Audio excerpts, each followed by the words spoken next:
Lead counsel is Andrew Bodnar, assisted by Robert Dugans. May it please, Your Honour. Good morning, Mr. Bodnar.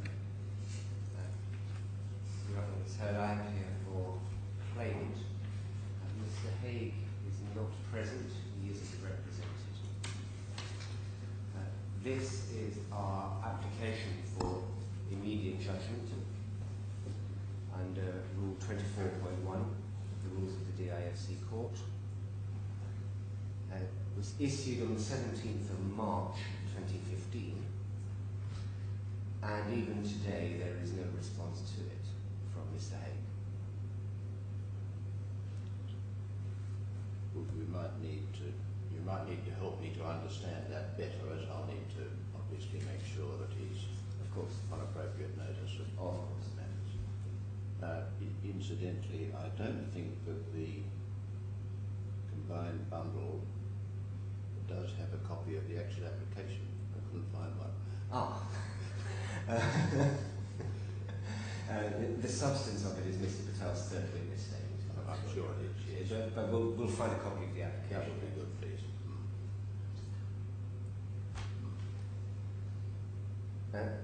Your Honour, there are many bundles in the case. In addition to the 8 core volumes, there are another, I think, 13 volumes of additional material. But ultimately, hopefully, Your Honour has seen that we say the facts are within a narrow compass, as are the issues in the case. Hence our application for immediate judgment. I've had the opportunity of reading your skeleton argument, if that's I'm grateful. which does not mean, of course, that I have grasped fully a fairly complicated case. Yes. And it is complicated because of its procedural history. But we say that when one finally arrives at the merits of the case, it comes to this. Mr. Haigh accepts that he received approximately $6 million in dirhams and pounds into a total of 5 bank accounts. 4 of those accounts are held in his name, and 1 is in the name of a friend of his. Those payments are supported by a wholly fraudulent audit trail in which invoices were created, purporting to have been raised by one of 4 third-party suppliers. Those invoices followed the template of legitimate invoices created by those suppliers, but sought payment in 3 out of 4 cases to Mr. Haigh's bank account. The invoices were approved for payment, generally by fixing a stamp bearing Mr. Haigh's name, and on a number of occasions it had a signature too. Just to help me on one thing, when you say to Mr. Haigh's bank account, Yes. I have seen from the pleadings that it's alleged that the invoices named a bank account of the purported client, for Yes. example, Millbank. Do you mean that the account was in the name of, for example, Millbank, but in fact was Mr. Haigh's, or was the account in the name of Mr. Haigh? It was in the name of Mr. Haigh. I understand.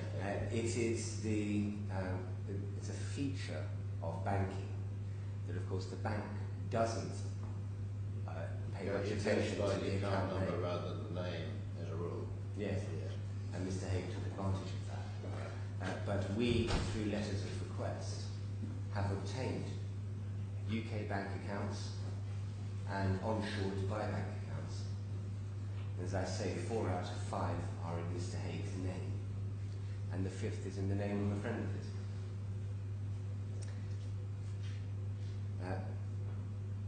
The approvals of the invoices led to payment instructions. Now, whether the invoices and the payment instructions actually followed one another, we can't say for sure, because we found the audit trail. But I'll show you on in due course emails from Mr. Haigh, we say, which promise invoices in the future, and we can't be sure whether he created them after the event to justify some payments. But certainly the payment instructions preceded the payments, otherwise the bank wouldn't have made them.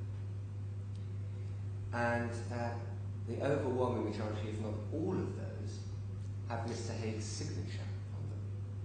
And I'll address you on in due course on signatures. In each case, the payee was misdescribed as the third-party supplier, but the bank accounts, as I told you a moment ago, were in fact Mr. Haigh's bank accounts. In the case of one supplier, which is Milnet, the payment was achieved not by creating invoices and sending payment instructions to the claimant's bank, but by email instructions from Mr. Haigh's email box to the claimant's solicitors in London directing payments out of their client account. I thought that was said to be the case also for some of the GPW, it is indeed. Yes, right. And I will take your honour to those because they're quite important. The funds were used by Mr. Haigh for his own purposes. They were used to meet living expenses, to pay debts, to acquire real property in the UK, and then a large amount of money was lent to Leeds United Football Club. A lot of people in the press and Mr. Haigh himself have suggested this case centres around a football club in the north of England. It really doesn't. But a large chunk of the money found its way into Leeds United and out again, and I'll address you on that. So on its face, this is a straightforward false invoicing fraud. No particularly complex issues arise. Mr. Haigh's case, as pleaded, and I'll go to the pleadings of course in a moment, is that the payments were made by the claimant because they were due as salary, reimbursement of expenses, or payment of commission. He asserts that for reasons that are not explained, a person or people within the claimant created the fraudulent audit trail by manufacturing the invoices, forging his signature or payment instructions, and hacking into his email box to send emails concerning the payments. In the case of the 3 payments sent from the claimant's solicitors regarding Milnet to the NatWest account, he says that was a mistake made by staff within the claimant.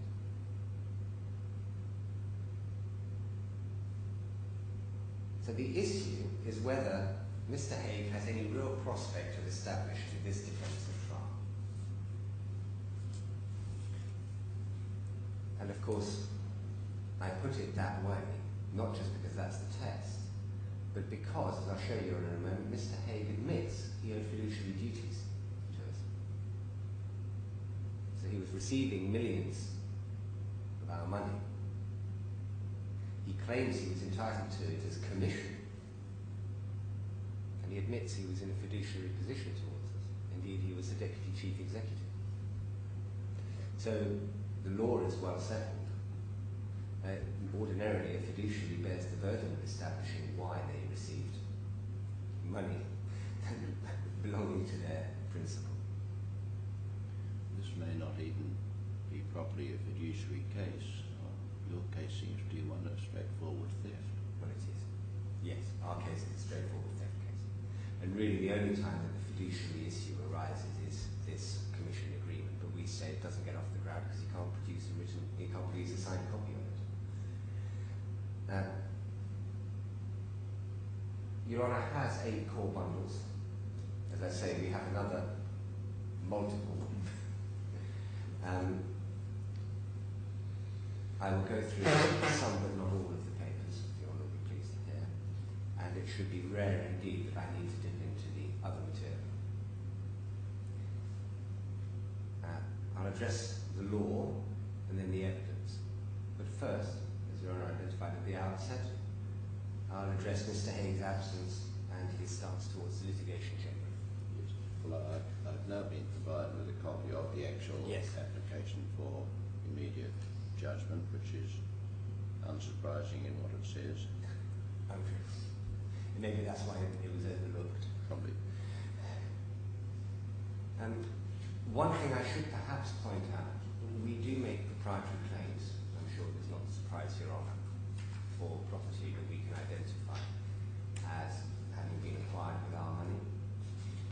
don't invite this court to make final orders against UK registered companies and Guernsey registered companies and a lady resident in the United Kingdom. We'll have to do that in due course in proceedings. Well, we may need to come back to just what one does about that. I was going to ask you for a draft of the orders which ultimately you're asking me to make. I see that that is part of this application.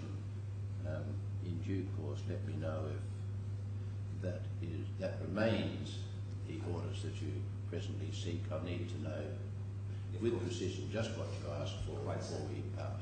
Quite so. Now I'm going to go through the history of the case in some detail, not for the purposes of labouring the point on service, but because in my submission, when I come on to the merits, that history is instructive when one considers whether there is in fact any real prospect of Mr. Haigh putting forward a successful defence to this claim.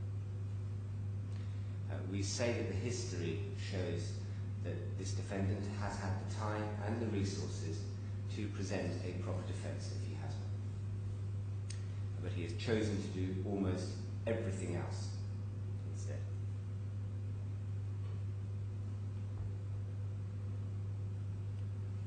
Can I begin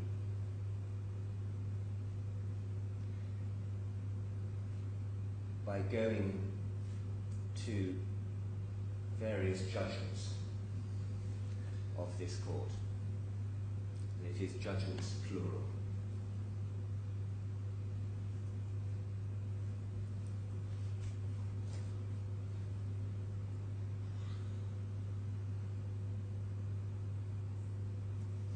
They're all in volume 8.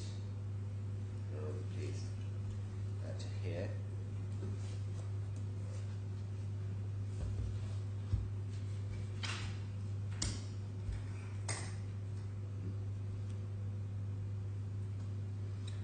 Now that the proposition at the end of taking me to the judgments is that Mr. Haigh has argued a lot before this court, but it's all been about one subject, the release of money from the freezing order.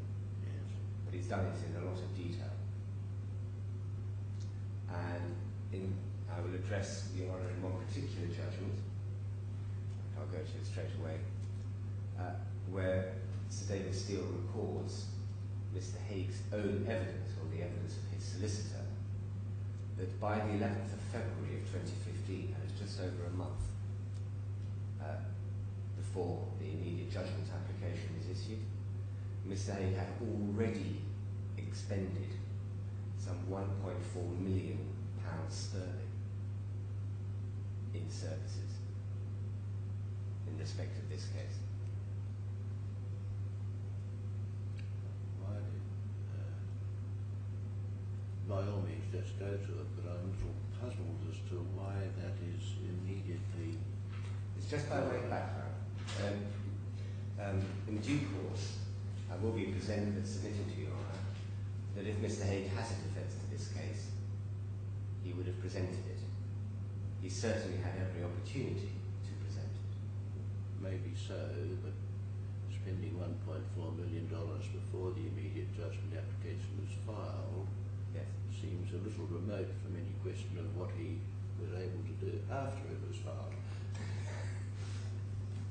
Well, the point is he filed his defence in the midst of that expenditure. Yes. That's the point.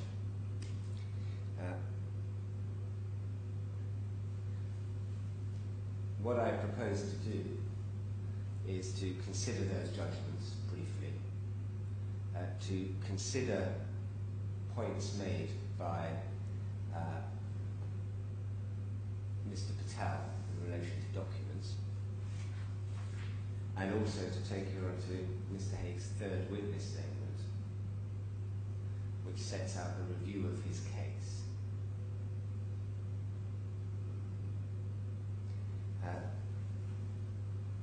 The other reason for going through these judgments is because they keep referring to this application. And so insofar as Mr. Haigh may wish to say I've never seen it, I know nothing about it, I can't answer it. It's constantly referred to in these judgments. Yes.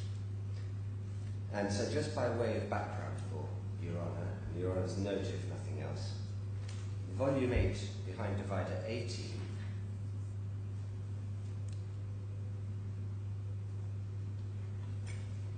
there is a judgment of Sir David Steele dated the 15th of September of 2014.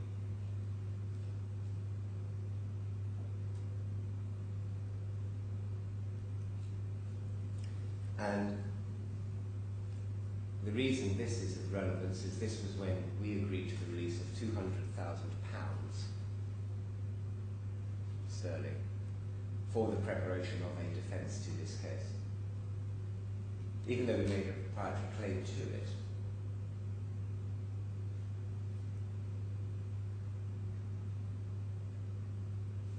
We said quite clearly to the court,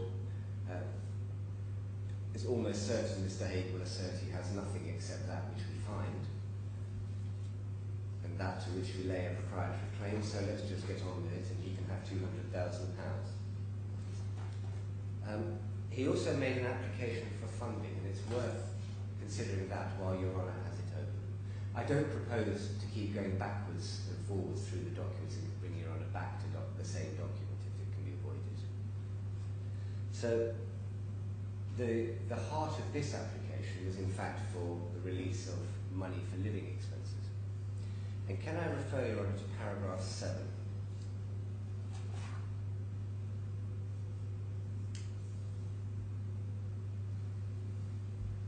This is in respect of an application to spend $5,000 per week whilst in custody. At the heart of the application are two schedules prepared by his solicitors. One to identify what it was said to be his weekly expenses while incarcerated, and the other to identify what is said to be his ongoing monthly commitments and liabilities, both whilst incarcerated and otherwise. These schedules are somewhat eyebrow-raising. For the sake of example, the weekly expenses said to be attributed to the purchase of medicine amount to no less than $500 per week, or nearly $100 per day.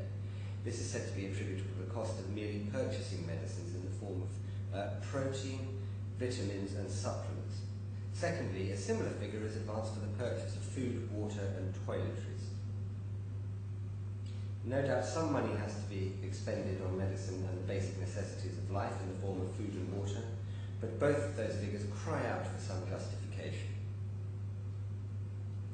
And then Sir David goes through the various expenditures.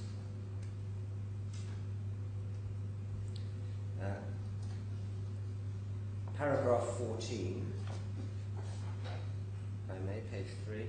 Mr. Bodnar, who appears to the claimant, has produced an elaborate and helpful skeleton argument which spells out in some detail the background to this case and the extent to which the claimants feel justified in asserting with some confidence that Mr. Haigh has been guilty of serious fraud.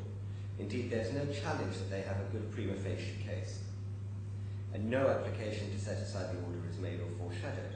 Mr. Bodnar asks correctly that whereas here the claimant has justifiably advanced an assertion that the defendant has in effect stolen their money, they are in a position to assert a proprietary interest in the money or its equivalent. Paragraph 15. It may well be that there are some more convincing explanations for some of the figures that have been put before the court, but I confess that Mr. Haigh, despite the difficulties in communication with his solicitor, has taken a considerable time to say very little about his financial circumstances, just as about the complaints that are being made against him, because at that stage, some 3 months after the claim was issued, there hadn't been any defence.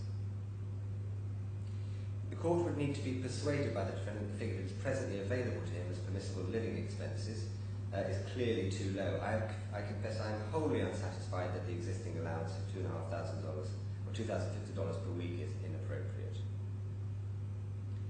And then, I don't need to take Your Honour to any more of that judgment. Behind divider 19 is the second ruling of Sir David Steele.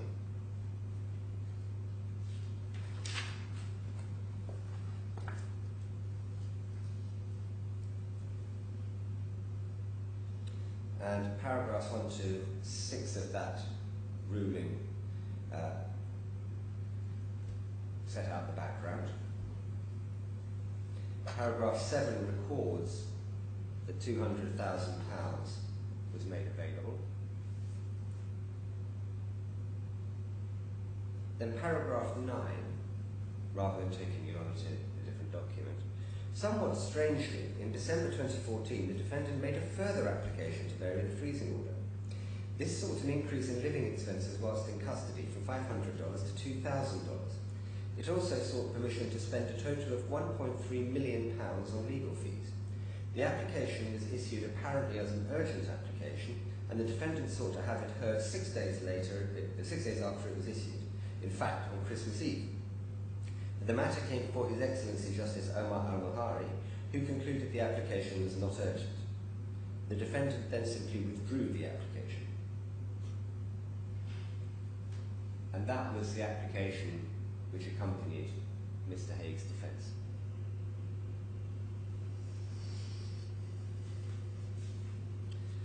In paragraph 10, this application was issued on the 10th of February of 2015, and then it sets out the various heads of claim.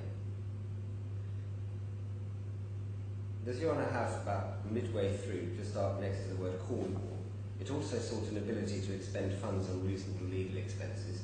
Sorry, which paragraph? Both in paragraph 10, and then about halfway along paragraph there's a Cornwall. It also sought an ability to expend funds on reasonable legal expenses, both incurred and to be incurred, but the draft form of order as served with the application, no figure was included. Lastly, it sought an order permitting the defendant to apply the sum of £54,000 in respect of details set out in Schedule C, that's some historic expenses. And it says those figures require some further elaboration. It deals with the living expenses, and over the page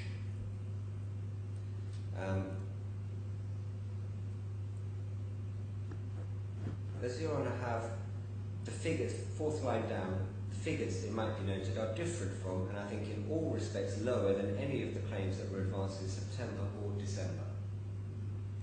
So just for Your Honour's note, when this application was the third list of living expenses by Mr. Haigh in almost as many months. Living expenses, if I can use the same word, seems rather remote. I can see why you're taking me to these in relation to release for legal expenses. Yes, no, whilst Your Honour has them open now, I'm going to make a point about Mr. Haigh's credibility later on. All right. But I'm sure that Your Honour has appreciated that ordinarily one would just simply put it to one side, but where credibility may be an issue, the fact that by February we were onto the third list of living expenses, all of which was supported by a statement of truth.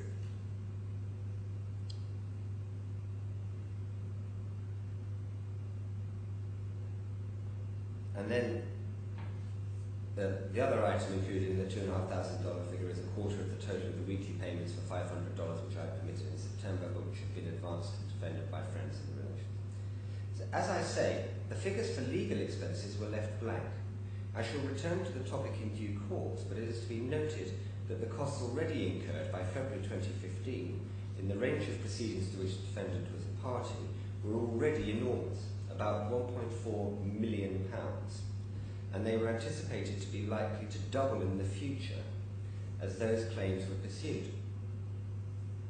The application in December, as I've already noted, invited the court to release £650,000 for legal expenses incurred and another £650,000 for expenses to be incurred, totaling £1.3 million.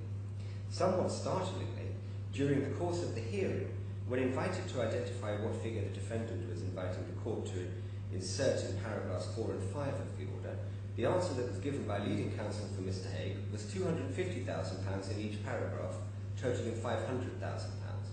Although it should be noted that part of the explanation for that reduction was that it was accepted that these funds should only be attributable to costs involved in these proceedings and in the criminal proceedings, and not any of the costs in other proceedings that have been issued, which I will identify in a moment. So the figure actually needed kept changing. But Your Honour sees there, that's £1.4 million already expended in preparing what was said to be an answer to the claim. What happened about the $500,000 that was asked for? It was refused in this judgment. Where do I see that? And if there's something in the yes, on the way there that you want to take me to, please do. But that yes, seems to be perhaps the point. Indeed, indeed.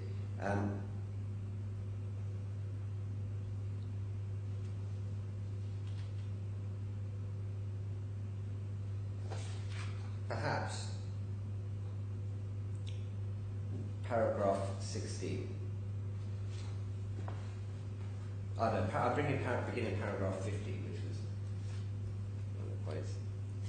Paragraph 15. As I say, it is accepted that there is a good arguable case. It's not suggested there are any grounds to set aside the freezing order, and no such application has or is being made. My reluctance to deal any further with the merits of the claimant's claim is enhanced by the fact that the claimant had taken out an application for immediate judgment under Part 24 of the rules of the DIFC Court on the grounds that there is no real prospect of successfully defending the claim. This is due to be heard in 2 months' time, so it is appropriate that I should leave the topic there, save to repeat that it strikes me that the defendant is correct to concede that the claimant has a good arguable case.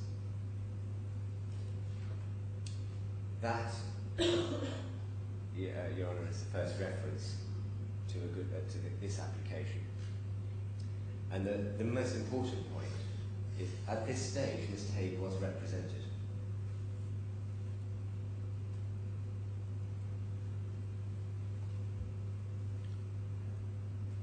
And represented by a firm of solicitors in this jurisdiction, by which I mean the DIFC.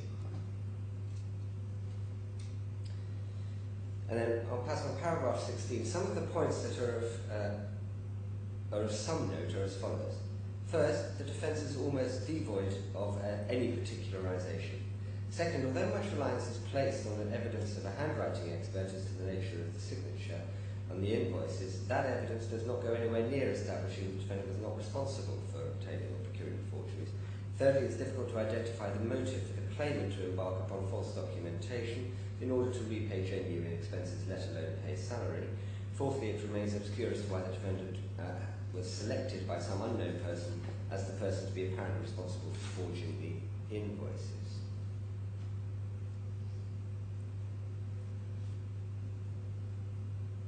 Paragraphs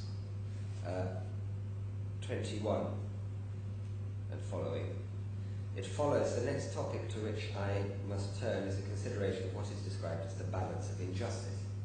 So having identified that we have a good arguable claim and a good arguable proprietary claim, we turn to the balance of injustice.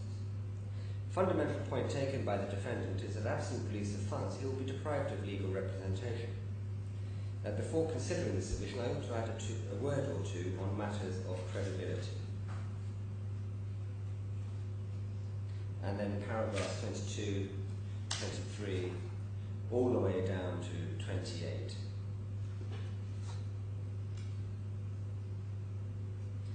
In the result, I approach his complaint that injustice would be occasioned by any refusal to release funds for legal costs and personal expenses with considerable caution. As I have already indicated, he has tempered his demand to a request for money for legal expenses incurred in respect of these proceedings and the criminal proceedings, but it has to be noted that he has also, as I have mentioned, instigated a number of other proceedings. I'll return to that topic in due course. Or, in fact, I can deal with it now, because Sir David now recites them. First, October 2014, claim in this court, which became known as the share claim. That claim was eventually struck out in May of 2015. Second, a claim in the Queen's Bench Division in London against the claimant, its parent company, and a number of individuals. Claim sought damages in deceit arising from the alleged representations made to the defendant, which he says induced him to come to Dubai. The claim form records that the defendant expects to recover up to $150,000 in damages. Court fee was paid.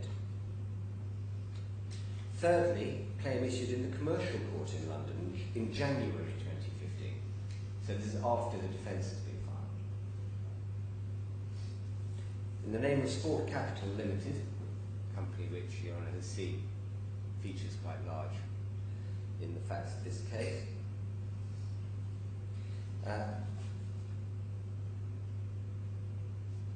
Against the claimant, Sport Capital is a company that is in effect the defendant. The claim seeks damages in a total of £33.158 million for an alleged breach of a share purchase agreement, and the court fee was paid. Fourth, on the 12th of January, that is shortly before the claim issued in the Commercial Court, the defendant instigated a private prosecution against Mr. Patel, who is a witness in this case, and Mr. Ares, alleging a conspiracy to defraud on essentially the same grounds as the civil claim in the Queen's Bench Division, that is to say, the alleged misrepresentation which induced him to come to Dubai. The court in London is invited to proceed on the basis, and this is of some note, that the claim being advanced in these proceedings is fabricated. Against that background, the defendant has applied for warrants of arrest of Mr. Patel and Mr. Ares, an application being due to be heard before a district judge on the 9th of April. Paragraph 33. The defendant is represented by leading counsel. There's a very substantial witness statement from the defendant which forms part of the papers. There is no indication of any funding difficulties or lack of assets preventing the private prosecution from proceeding. The basis of the complaint is the suggestion that the claim here has been fabricated. This is pretty startling. No such allegation is made in the defence to the effect that the claim is bogus and dishonest. To the contrary, the defendant accepts in these proceedings that the claimant has a good arguable case.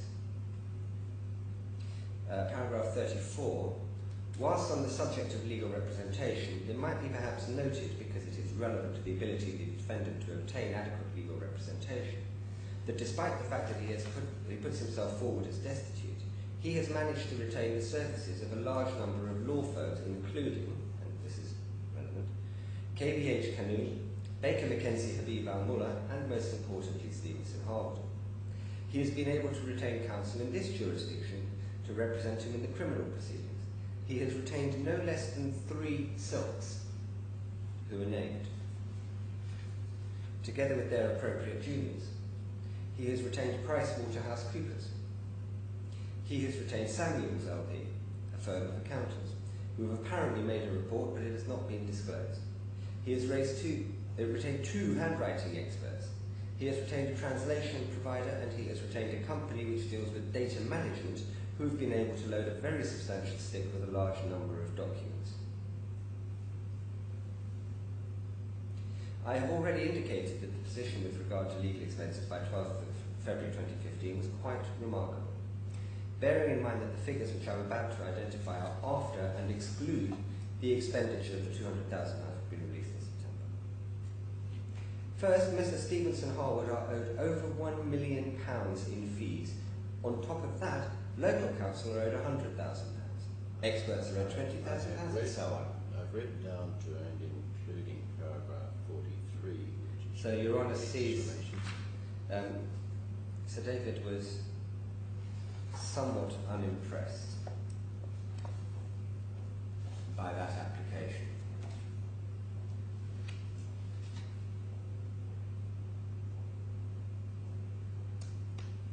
And that's why no funds were released on that occasion. This judgment of the 24th of March wasn't appealed. A notice of appeal was filed, but the appeal itself didn't proceed.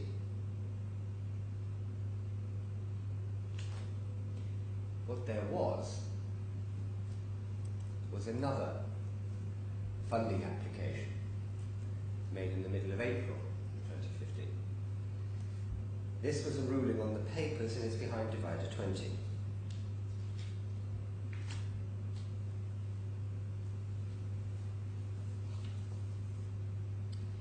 The most relevant and important part for these purposes, paragraphs 8 and 9. Paragraph 8. The only activity which those representing the defendant say they would undertake after the release of funds is the preparation of a response to the immediate judgment application. The preparation of an amendment to the defence and counterclaim. I'm sorry, I'm not with you. Paragraph 8, divided 20.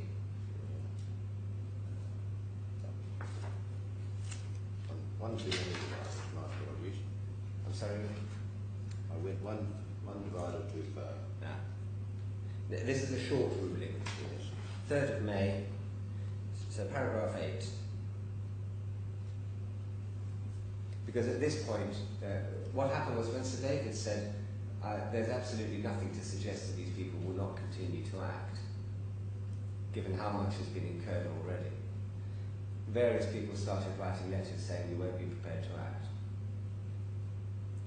And so a fresh funding application was made. Paragraphs 8 and 9 of the ruling, as I say, the only activity which those representing the defendant say they would undertake after the release of funds is the preparation of a response to the immediate judgment application. So again, his solicitors are very well aware of the content of the immediate judgment application. The preparation of an amendment to the defence and counterclaim and the filing of the application to set aside the freezing order for non-disclosure. This clearly will not advance matters far before a further application for funds would inevitably be made. Maybe that is the purpose of the exercise, namely to apply incrementally for the entire outstanding fees and disbursements. For the same reasons as set out in the earlier ruling, the Court is not persuaded any funds should now be disbursed in settlement of outstanding fees. However, it is conceivably appropriate, though I reach no conclusion on the topic, to make some allowance for legal representation to the defendant in regard to the immediate judgment application.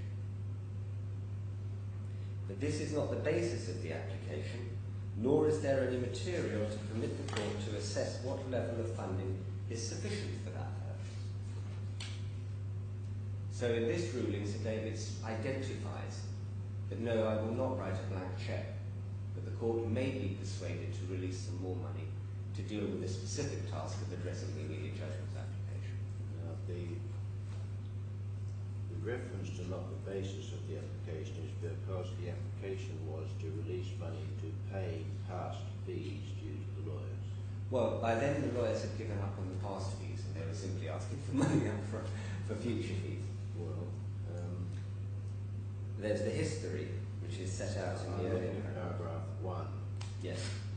£300,000 in part to discharge the outstanding fees and a further part payment of other fees. It all looks like past.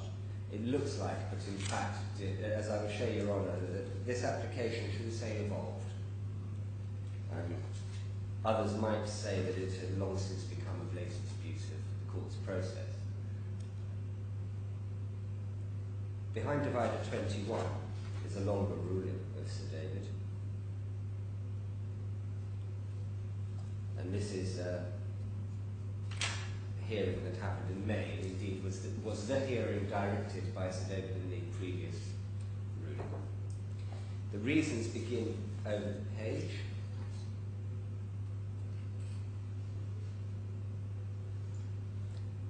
Can I take Your Honour to paragraph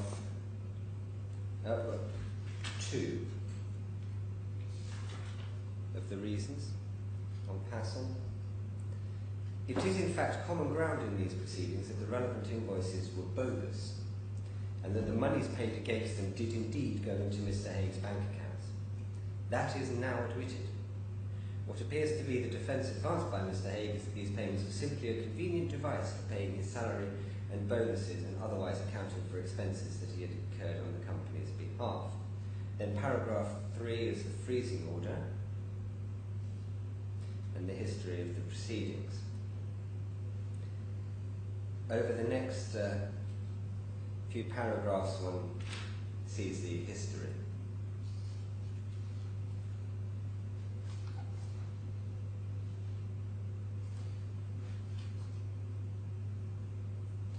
Paragraph 13,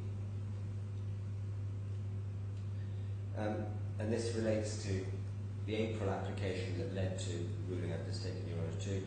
The fourth variation application was by and large simply a repetition of the third. The court refused that application for the reasons set out in a ruling of mine dated 3rd of May. In short, the court refused once again to release monies in respect of incurred legal expenses, but indicated that it might be possible, and no more than that some monies might be released in respect of future expenses given the change of circumstances relied upon by Mr. Haigh, namely a unanimous and concurrent indication from all the legal and other representatives that they would do no more work for him. As a result of that indication, and the anxiety of the court to impose some discipline on the expenditure of legal costs in the range of proceedings that had been instituted, this progress monitoring hearing was set in motion. In the run-up to it, Mr. Haigh's solicitors took out an application to come off the record on the basis that they were no longer acting for Mr. Haigh, but sought to invite the court to foreshadow that application with yet a further application to vary the freezing order, which, as it is put by Mr. Haigh, if refused, would lead to Messrs. Stevens and Harwood coming off the record. It is that threat which is used by Mr. Haigh to urge the court to release funds totalling £550,000 as part payment of future costs. That's why I say that the application did evolve somewhat. Paragraph 15 is the criminal costs. Paragraph 16. Mr. Chandrasekhar, who has represented the defendant's case skillfully, although not himself an advocate, but in his capacity as a partner of Stevens and Harwood here in Dubai, urges me to take steps to release monies for 3 purposes for the further prosecution of the defence to the fraud claim. He seeks monies to pay for an amendment to the existing defence. He seeks monies to prepare an answer to the claimant's immediate judgment claim. And he seeks monies to fund a challenge to the freezing orders both here and in England. He is asking in effect for something in the region of £150,000 for each of those activities. Quite where those figures come from remains, if I may say so, wholly obscure. Again, it cannot help but be observed that the monies that are to be expended on these various pre-trial matters, if the application to succeed, would consume almost all of the assets which Mr. Haigh has disclosed. All of the liquid assets is a better way. Bearing in mind that there are a whole range of other proceedings which Mr. Haigh has instituted in addition to the share claim, the commercial realism of the conduct of these proceedings, when viewed from the perspective of the defendant, remain wholly obscure. And then, over the next paragraph, it deals with the proposed application to discharge the freezing order. Paragraph 19. Now, what about the other 2 applications? Once again, as I have indicated, what is suggested is that £150,000 should be released in order to pay for the costs of amending the defence, and another £150,000 to prepare material in defence of the immediate judgment application. It's fair to say that these figures were only extracted from Mr. Chandrasekhar like a tooth during the course of the hearing. There is not a mention of it in any part of his 8th witness statement. Rather startling, what is in his witness statement is an indication of what he has been told by another firm, namely Messrs. Oldswine, as to what they would want in order to, for instance, draft an amended defence and seek permission to amend. The figures are eye-watering. Solicitors, £165,000, counsel, £94,000, disbursements, £8,000, total £268,825. Even allowing for the fact that Messrs. Oldswine would be coming to the case afresh, these figures border on the absurd. They are put forward, it seems to me, in terrorem. Messrs. Oldswine are not quite so greedy when it comes to considering the costs of filing evidence for the immediate judgment claim and indeed attending the hearing, but they still ask for £204,000, made up of £90,000 each for counsel and solicitors. Now, taking the application for monies to draft an amended defence, it remains, and still remains, wholly obscure what it is that is needed to furnish an amended defence. It is true that the claimant complains that in some respects the existing defence is inadequately particularised. It may well be that the defendant recognises that fact, but that does not involve a wholesale amendment. What it requires is particularisation, which no doubt could be achieved by simply the voluntary provision of particulars. The suggestion that that would involve the expenditure of no less than £150,000 is again, in my view, ridiculous. No draft is before the court. No indication of any substantive amendment has been identified either before or during the hearing. So pausing there, even here, by May of 2015, Mr. Haigh, although we're on to his third funding application of 2015, still no amendment to his defence with proper particulars. Paragraph 23. Perhaps I should begin at 22. This leads on to the other item, namely the filing of evidence in response to the immediate judgment application and the attendance at the hearing. It seems to me if all that was to be provided, and that is all I am told will be provided, is further particulars of an existing defence, the more helpful way forward is for the defendant in preparing his response to the immediate judgment claim to add to it any further particulars where he thinks further particulars are needed. The cost of so doing would effectively be absorbed in the general cost of filing evidence in response to the immediate judgment claim, and of course thereafter attending on it. So the question now remains as to whether it is proper for the court to dig into frozen funds to provide at least some monies towards the task of filing evidence and dealing with the immediate judgment claim. The claimant said, if I may say so with considerable justification, that the manner in which the defendant has conducted these proceedings leaves a clear impression that he does not want to engage with them. He simply wants to manipulate the system to avoid engaging with the claim, and that much of what he has been doing up to now and continues to do is to divert attention and resources from the immediate task. Again, I've read down to paragraph 27, if that's of any assistance. Indeed, I'm very grateful, Your Honour. Well then, Your Honour has seen what Sir David Steele had to say about that application. And so in the result, what happened was £40,000 was made available to meet the immediate judgment application. Messrs. Stevenson Harwood then promptly came off the record.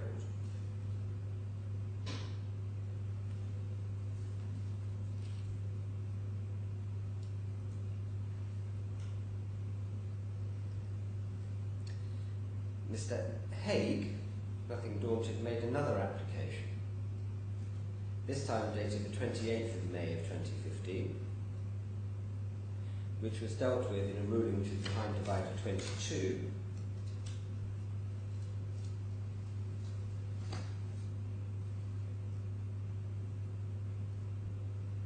of June. Before we part from the divider 21, was that one of the rulings subject to an appeal? It is. With being one of the appeals that was dismissed. I'm coming to short the time ago. Yes, I'm coming to the paragraph, so divider 22 is the 28th of June ruling. It's a much shorter ruling, and in essence, Mr. Haigh, in person this time, sought the release of substantial sums, and Sir David Steele was not prepared to do so. But the primary focus of this application was the criminal proceedings onshore in Dubai. For Your Honour's note, paragraph 40, because Mr. Haigh also sought a stay of this claim. I turn now to the application for a stay. I confess it is not entirely clear what the scope of the application is. This would have granted, to the extent that it's an application to stay the whole action, this would have have the side effect of precluding any applications for funds absent agreement by the defendant or order of the court. I suspect the focus of the stay application is in fact the hearing of the application for immediate judgment filed by the claimant and presently fixed for the 8th of September, i.e. 2 months away. And then Your Honour can read for yourself paragraphs 15 and 16.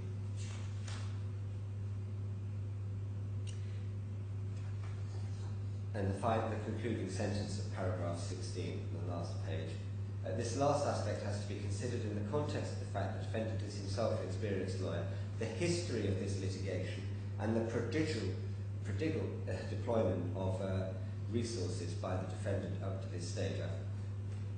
think Sir David might have been prodigious, but prodigal. It seems to me that no good reason has been advanced for increasing the figure of £40,000 for these purposes. Indeed, this may seem maybe generous given the undoubted opportunities for pro bono representation which have been suggested to the defendant.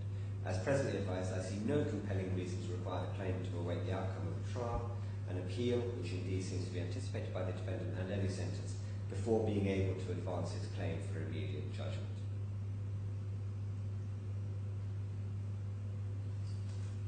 And then paragraph 19. I confess I'm under the impression that some of these difficulties, such as access to lawyers and documents, are somewhat exaggerated. But it seems to me that the proper course is to adjourn this application until after the hearing on Tuesday. There was a criminal coming, when the existence or otherwise of a criminal charge or charges and the provision of translation facilities will be apparent.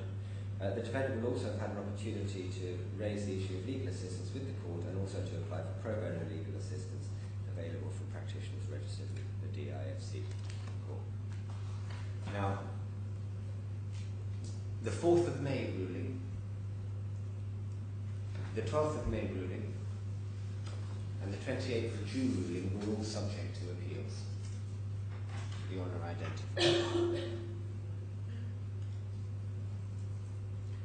Your Honour finds that it's not in the core bundle, but we have them if needs be.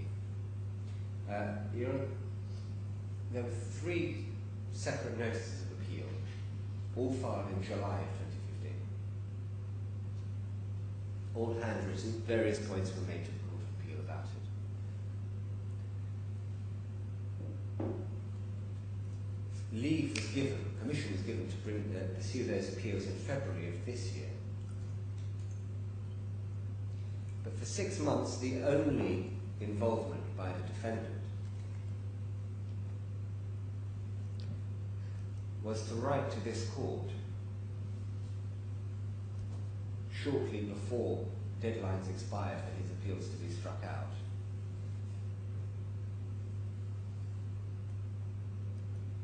Seeking a delay. Finally, on the 18th of September of this year,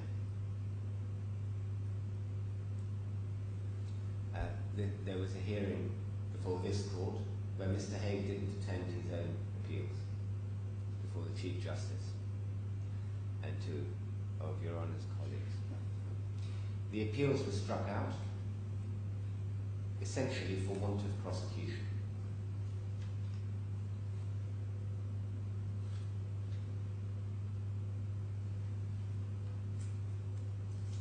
I will go through Mr. Haigh's witness statement in a moment, but in his 3rd witness statement he actually makes reference to his case having been reviewed by lawyers.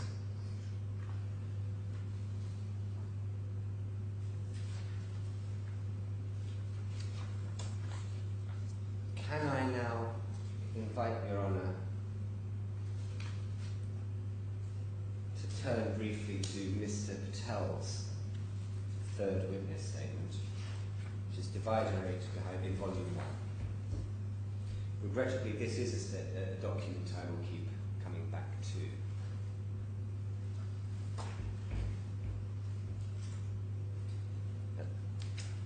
I don't know whether it is your practice to have a short break in the middle of the morning session. I only ask us. Not now, but if... No, I think it depends how the stamina goes. The point of going to Mr. Patel's... If Your Honour turns to paragraph 155,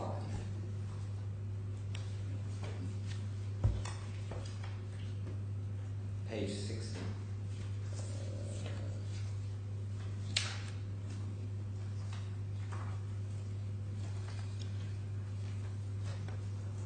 I'm sorry, the tab again, please. Tab 8, volume 1, tab 8, it's the last tab.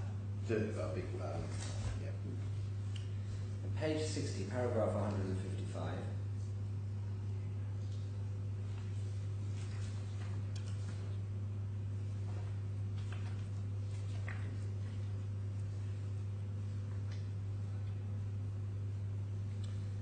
It's been said consistently on Haig's behalf, and indeed by Haigh himself, He has only limited access to his legal advisors and documents in the case. He repeats this assertion in paragraph 2 of the defence and refers to it again to explain the lack of documentation to support his case. GFH Capital has on numerous occasions, both in correspondence and before this court and others, expressed reservations about the statements being made concerning his ability to meet with his roles. The documents which Mr. Haigh has provided, whether directly or through his advisors and expert witnesses, however, suggest that the assertion that he has no access to documents is simply not true. And the reason for that is because PwC were appending to their report internal emails between Haigh and people within GFH, within the claimant. Internal emails between third parties which have been copied to Mr. Haigh. Internal GFH Capital documents. Copies of physical check stubs. A schedule of commissions. An extract from a WhatsApp conversation between Haigh and Mr. Alvarez.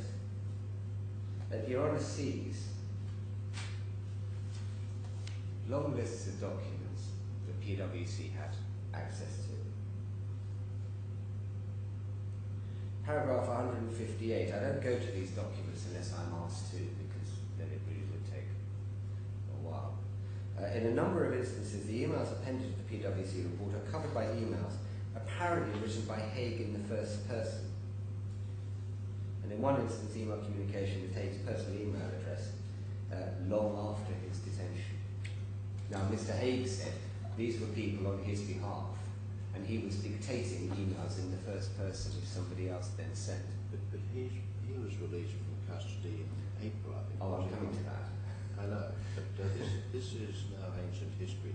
It is ancient history. Could not do in jail. But the point is, ultimately, Your Honour must decide whether Mr. Haigh, A, has had a proper opportunity to meet this application, but B, whether there's any real prospect of Mr. Haigh presenting a defence if given the opportunity. Presenting a successful defence. I don't quite see why these paragraphs. The point is, because they really help on that. Because, Your Honour, what this shows, and I'll turn to the pleadings in a moment, but what this shows is that Mr. Haigh has access to copious documentation and had access during 2014 and early 2015 to copious documentation. So when he fails to Haigh is not here to tell me that he is hampered by the lack of documentation. No, he's not, but he said it. He says it in his defence. Paragraph 2. Yes, but he is not here. No. No, it's not an answer to everything, but it may mean you don't need to labour quite as hard as you are doing. I am, as I said, I am not labouring the point purely to make a meal of a point on service. It's because in due course I will be addressing Your Honour on the prospects of a successful defence in this case. And much of this in my submission assists Your Honour when you consider the defence itself and the history of it.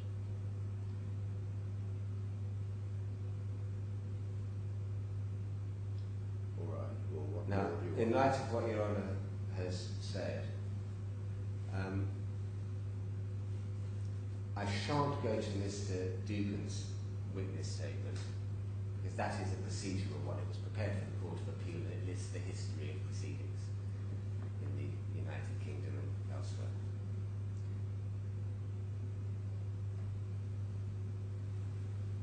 The short point we say is that this defendant has had every possible opportunity, access to documents, and services of professionals and others to present an answer to this application and indeed to present a defence if he has one. Your Honour may also be quite satisfied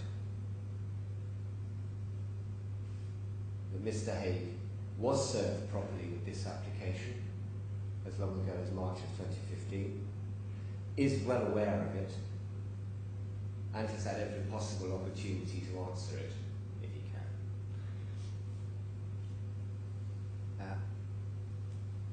For the sake of completeness, Your Honour will have seen, on the 6th of October, the Court of Appeal directed that service of process upon Keystone Law, the law firm in London, would constitute valid service upon Mr. Haigh. I can tell Your Honour that on the 10th of October... Hang on, I'm not actually aware, though I may have read it, that they did say that. I was going to ask you about service of the combined bundle. I call it the combined bundle. Yes. Perhaps you might just help me on the position there. Yes, the bundles were served electronically.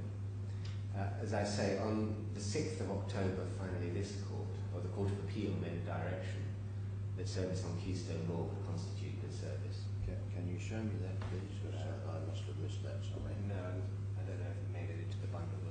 We'll pull it up. On the 10th of October, there was a hearing in the Commercial Court. Hopefully, I hope Your Honour will take this from me. In the Commercial Court in London. At that hearing, we have a copy of the skeleton if we need it. We don't need it yet. And within that skeleton argument, Keystone Law accept and recognise the order of this court concerning service on Mr. Haigh, and also indicate that there will be no challenge to that order. As Your Honour might expect,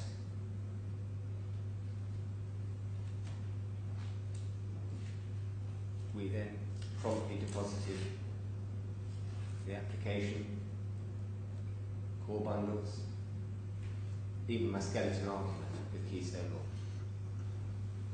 So on the strict technical basis, there has been valid service, but Your Honour should be quite satisfied that Mr. Haigh has been well aware of this application and its content, either directly or through his solicitors since at least March of 2015. I don't really have a difficulty with that. I was just more interested in the question of him having the bundles of documents on which you are relying. Oh, yes. Now, I would like to see the order of the Court of Appeal. Yes. You mentioned that they have been served electronically. Yes. I have seen a letter which referred to, I think, service of what I took to be hard copy on Keystone Law. Would you want to excuse my back? By all means, but let me finish first. Yes. And an unsuccessful service at the priority. The primary. Yes. I'll address the primary. That was why I was a little uncertain about Yes. the additional material you told me. Those behind me have a much firmer grasp of which bits of paper have gone where than I do. You want to excuse my back?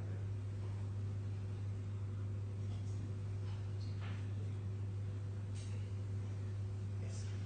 Your Honour is quite right. The core bundle, the combined bundle, went in hard copy to Keystone. The remainder only went electronically. But yes. Now, so far as the Priory is concerned, we don't know for sure whether Mr. Haigh is even in the Priory, but we certainly don't know which one he is in, if he is. He wasn't, it transpired, at the Bristol Priory. The Priory itself declined to tell us where he is, and the Commercial Court in London declined to order the Priory to do so. One reason is this court has already ordered that service upon Keystone constitutes good service, and the Commercial Court made an order that we may serve Mr. Haigh through Keystone as well. Well, my present view is that an order has been made despite Mr. Haigh's 3 applications of the 11th of September, Yes. that this hearing will continue today. Yes. He has been, the order that service of the bundle on Keystone be good service on him Yes. is an order which there is no reason for me to go behind. And I really cannot see anything more that needs to be said. I'm grateful. Say, I suppose, to ask you to confirm to me that your instructing solicitors have not received any relevant communication from Mr. Haigh since then. I will make sure with clarity of my instructions.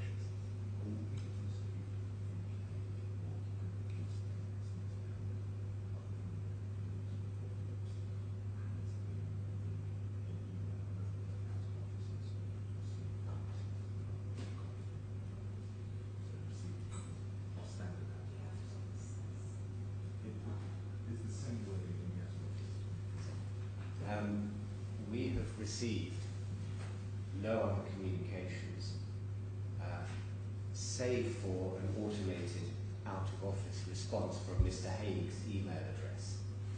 You may have seen reference. I have seen that. Other than that, he's made no attempt whatever to engage. The response being to what? We copied him on the email sent to Keystone with service of documents. Thank you. But I still would like, if you can find it somewhere, the order that service on Keystone. It's an email.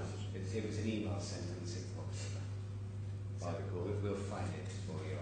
No, I mean, I want the court's order. The court's order came in the form of an email. After the So no, it's one of those more informal decisions. But yes, I understand why your Honour is asking. Yes. We'll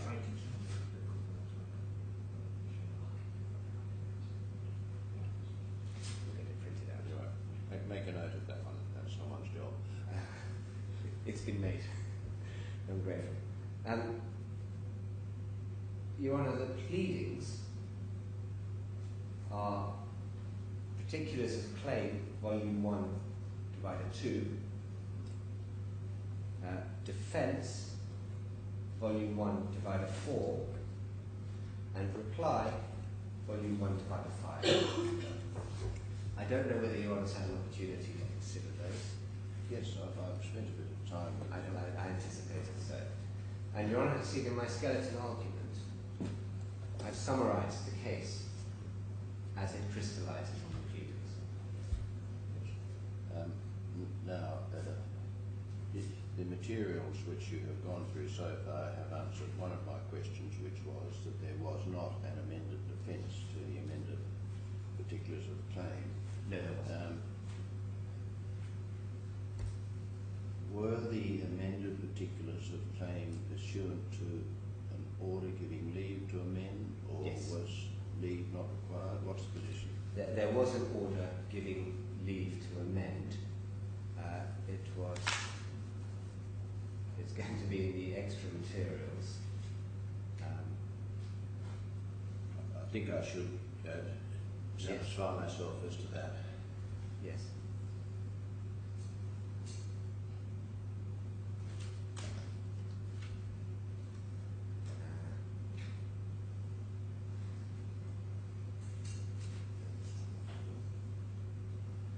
Your Honour gives me one moment. So, yes. Okay, so it's divided 9.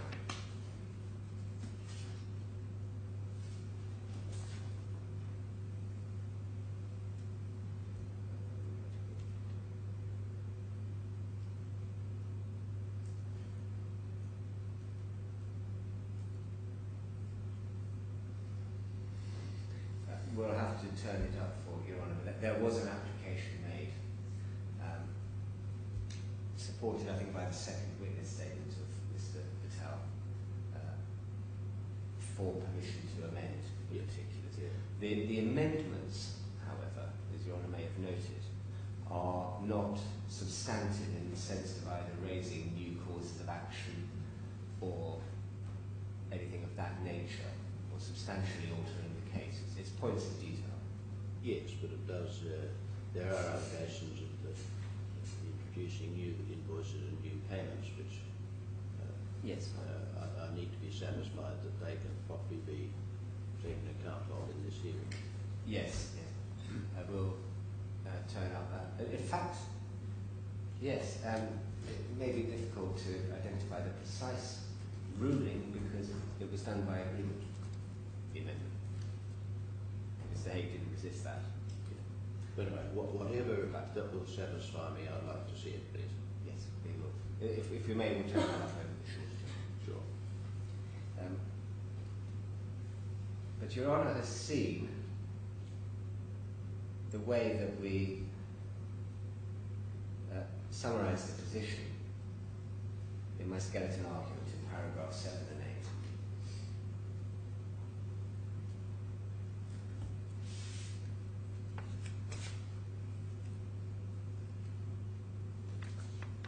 8. Now, the first 8 paragraphs are fairly anodyne and simply set out the defendant's position within the claimant and plead his contractual and fiduciary duties.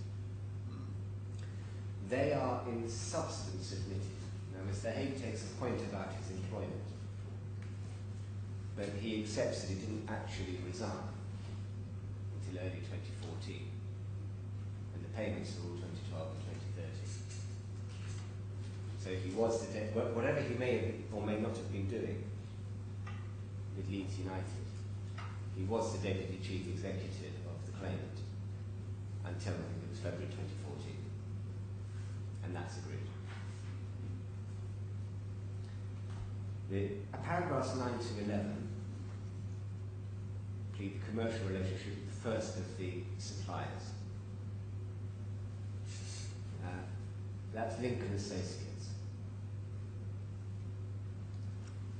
Those paragraphs are neither admitted nor denied. Now, the evidence comes from Mr. Sinclair. It is in affidavit form because it's been in evidence since the very first hearing. Can I just inquire how you are going to be proceeding? What I propose to do is identify the case as set out in the pleadings, summarise it, I hope fairly. I then have some submissions on the law, which I hope I can take fairly quickly. It won't be controversial. And then I have some submissions to make about the facts. I don't propose to go through page after page after page of invoice, payment instruction and the like. I will give Your Honour examples. Yeah, I'm not. I may need a little more help on those facts than you are anticipating, or it may turn out that what I'm uncertain about is erroneous. The reason I was asking is it occurred to me that it might be useful at some point to take each tranche, if you like, individually, and for you to help me to understand how your case is made out. For example, take Lincoln Associates, deal with Lincoln Associates from beginning to end, then move on to Milnet, etc. I can do that. If that's possible, that would, I think, be most helpful to me. Yes. That's not the way, of course, the defendant approaches the case. Well, he does up to a point. He begins with, he does have his general allegations to the effect that the payments were for legitimate reasons or for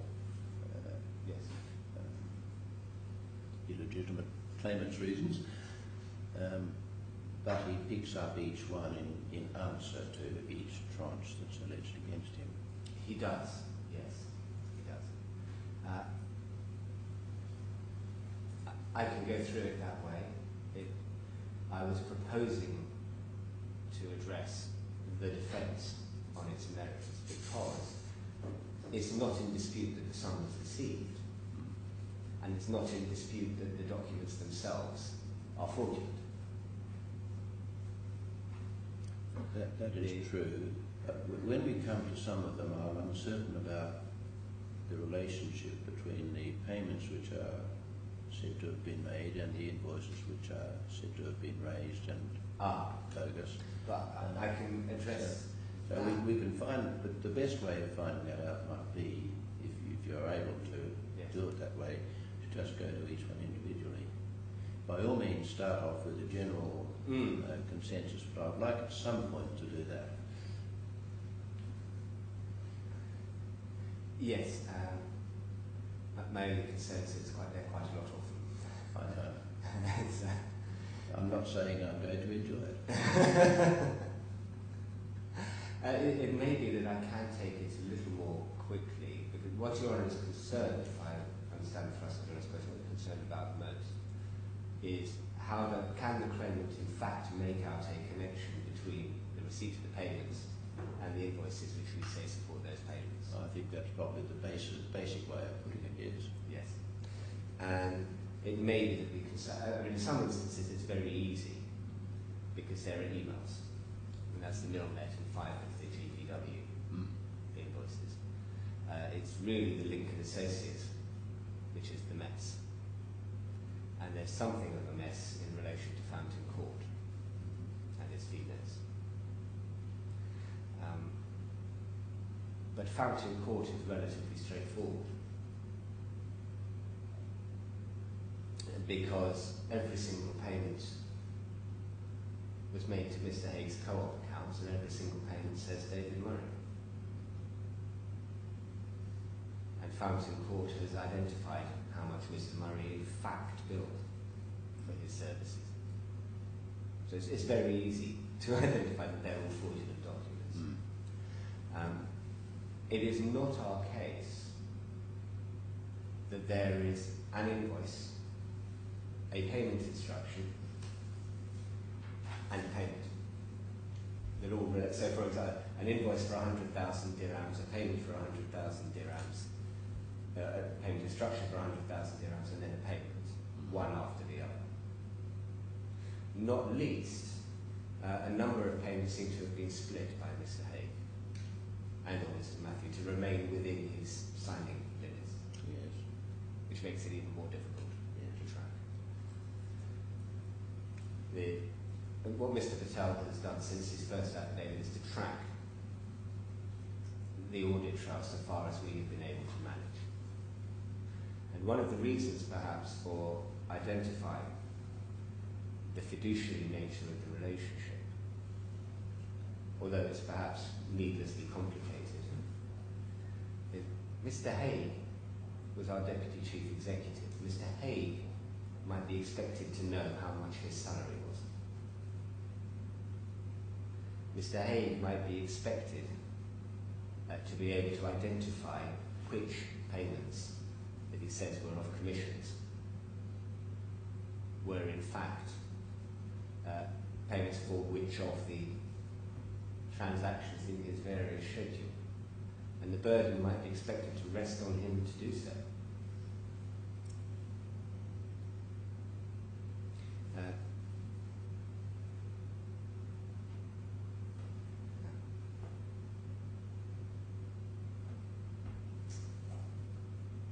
Perhaps it might assist Your Honour if I go through, as I said, the way that we crystallise the case. But by all means. By looking at the proceedings. Yes. So paragraphs 9 to 11 of the particulars is the relationship with Lincoln Associates. Mr. Haigh simply says he can't admit or deny that. Now, the commercial relationship with Lincoln Associates has never been much in dispute. As I say, Mr. Sinclair's affidavit set it out, Mr. Patel records, and it's been common ground that the Lincoln Associates invoices were fraudulent for a very long time. Paragraphs 9 and 10 really don't matter much to your case, do they? Not at all, their background. Their background. Paragraph 12, however, very much does matter, because it lists what is now 31 fraudulent invoices purportedly raised by Lincoln Associates.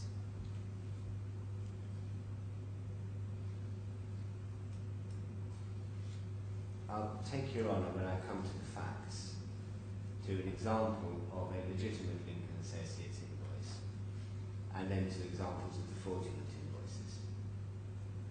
Because your honour will see why we say that the documents that we've pleaded, we're able to show are fraudulent documents. But in one sentence, I can tell your honour the reason is payment is sought to Mr. Haigue's bank accounts on the face of each of the invoices. They're clearly fraudulent invoices, and they clearly seek payment to Mr. Haigh.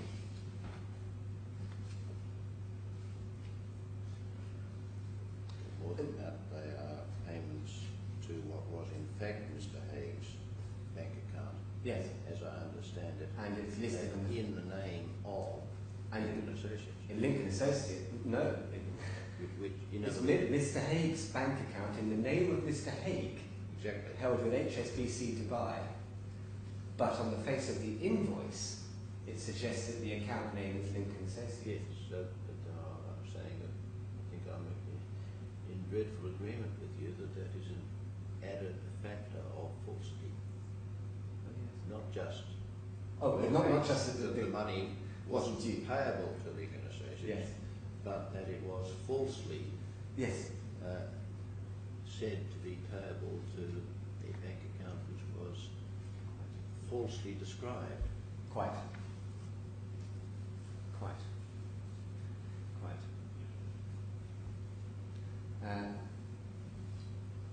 Now,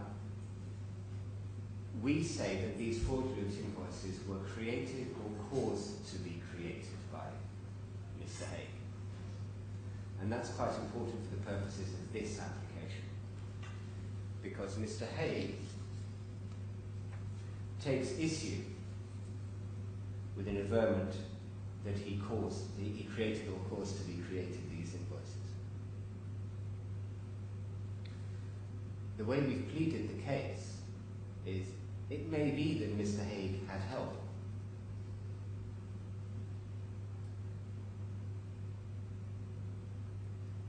Witting or otherwise. But that doesn't affect his liability for the theft of our money.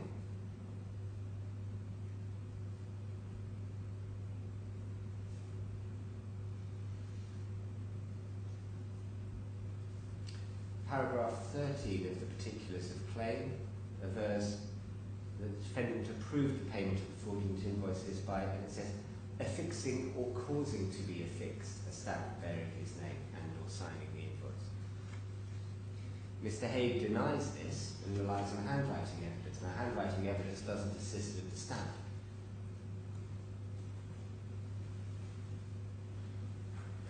And we've denied that there was any conspiracy internal to GFH in our reply.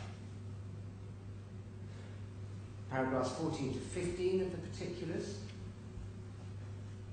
particularise the way in which the fraudulent invoices were false.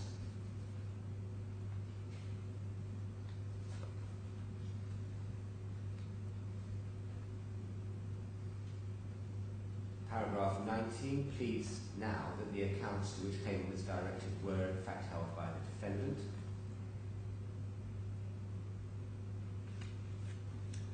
Now paragraph 14 which is that the invoices were false, is not admitted.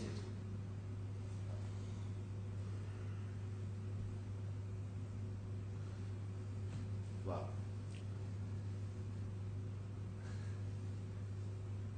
quite clearly the invoices were false, as I'll show you on.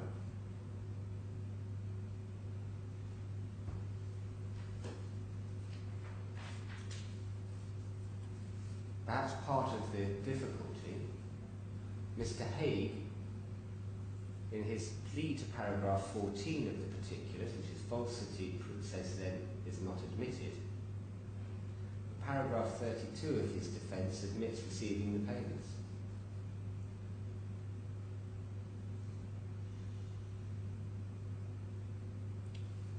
Paragraph 16 are the 54 payments, totaling just a bit over 8.7 million dirhams. strictly his admission of receipt of the payments was admission of receipt of the previously pleaded 25. It was. So presumably you submit that same account, so he must have received them. I can go one step further. The reason we're able to make the amendment was because we finally got the HSBC to buy bank statements,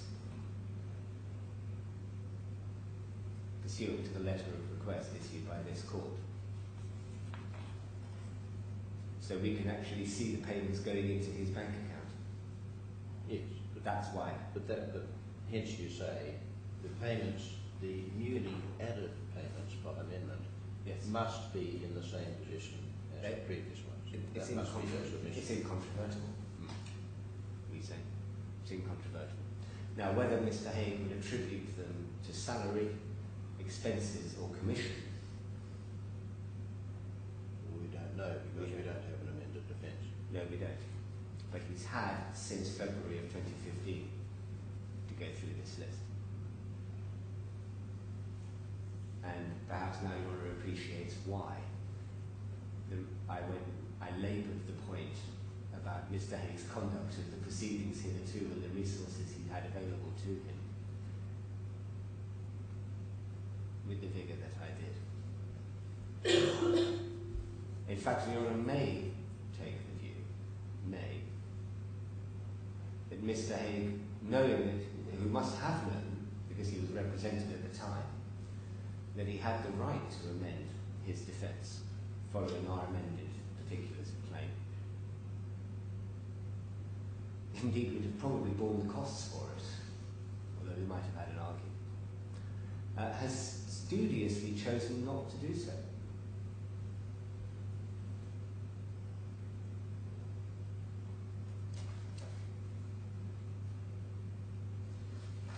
Paragraph 17 of the particulars of claim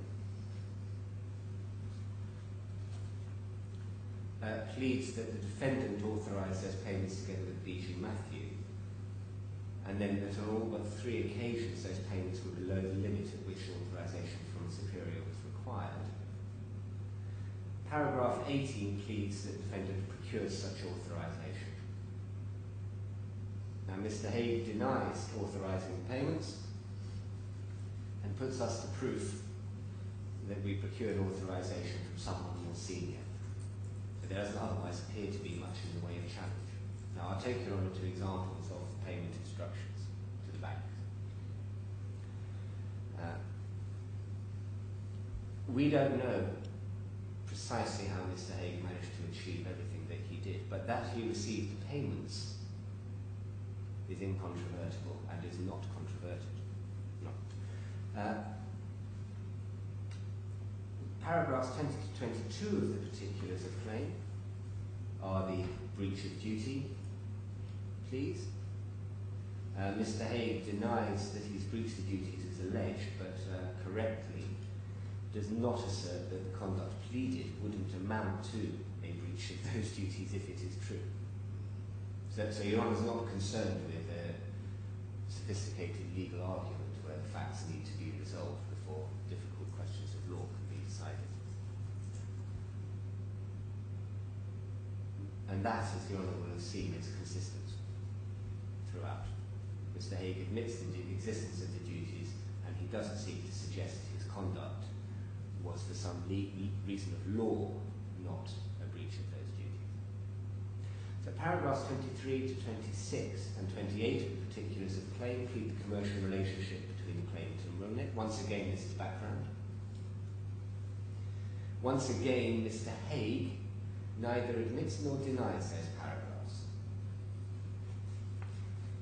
Paragraph 27 of the particulars pleads an email from Mr. Haigh's email box asking for all invoices from Milnet to be sent to him only.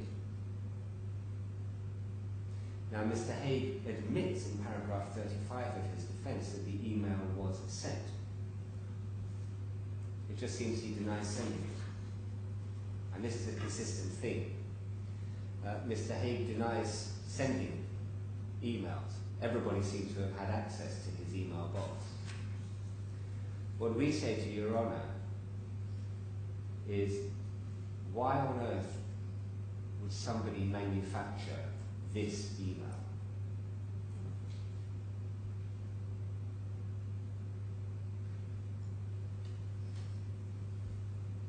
Because of what follows. Paragraph 29 pleads 3 email instructions sent from his email account to the claimant's solicitors,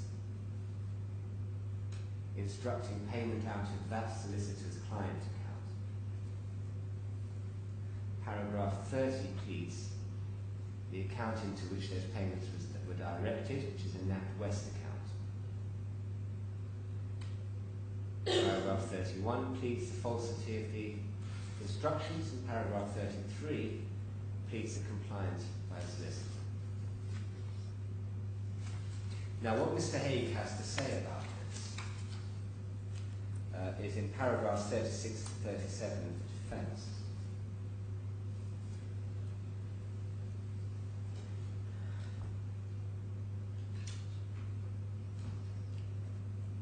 He says that those emails were drafted by various office staff on his instructions. The reason stated for the payments was a mistake, that those payments represented expenses in relation to an apartment in London, and that the error would have been picked up in the reconciliation process that you'll see in reference to. Notwithstanding that,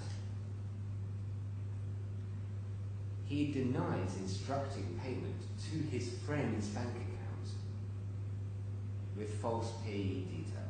When I take Your Honour to the emails, Your Honour will see the solicitor was instructed to make a payment to Milnet Limited at a NatWest account. And that NatWest account was the account of his friend.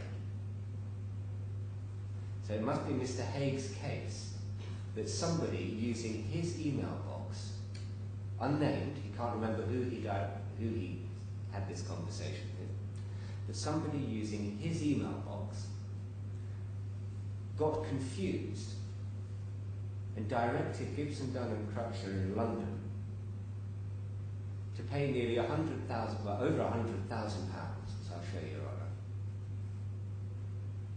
not to a professional services company, Milnet, but to Mr. Haigh's friend, to his personal bank account.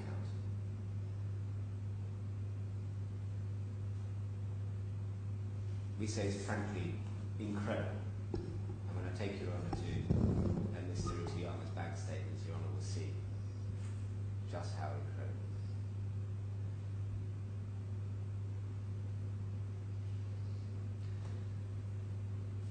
Paragraph 32 of the particulars pleads that Mr. Haigh knew the instructions were false. He denies knowing that false instructions were sent. Notwithstanding, it was his email box. Then once again, breach of duties and so on. Paragraphs 39 to 42 plead the commercial relationship between the claimant and GPW. Just before we part from Milnet. Yes. Excuse me for a moment. Of course.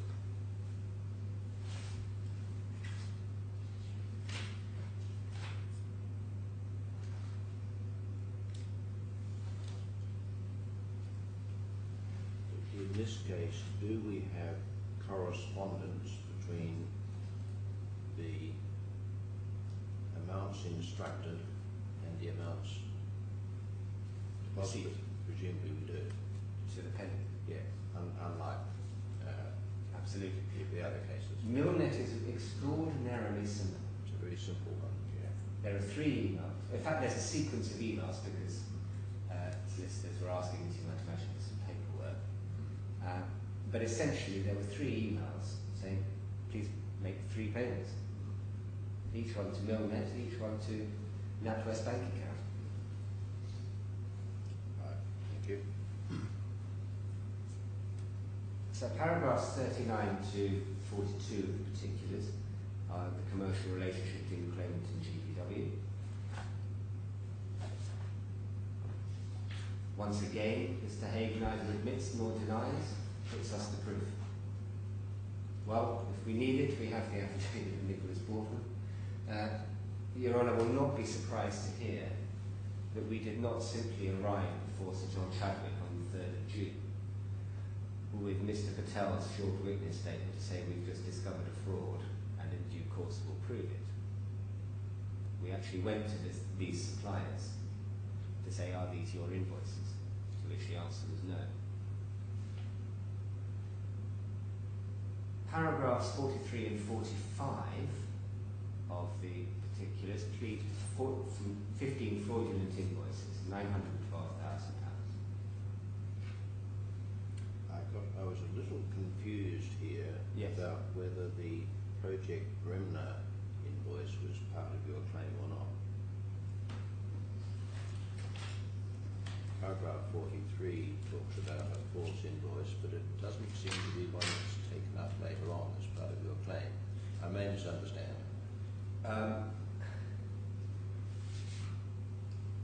There are instances where invoices seem to have been created but not paid.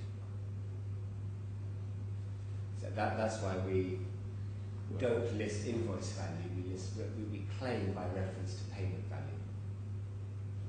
So we're able to prove Mr Haigh actually receiving the payment. Well, I don't quite follow that, given paragraph 44, which does refer to payments against Project Bremner, false invoice. Paragraph 44 refers to the invoices particularised in paragraph 40. Paragraph 40 are genuine invoices raised by GPW.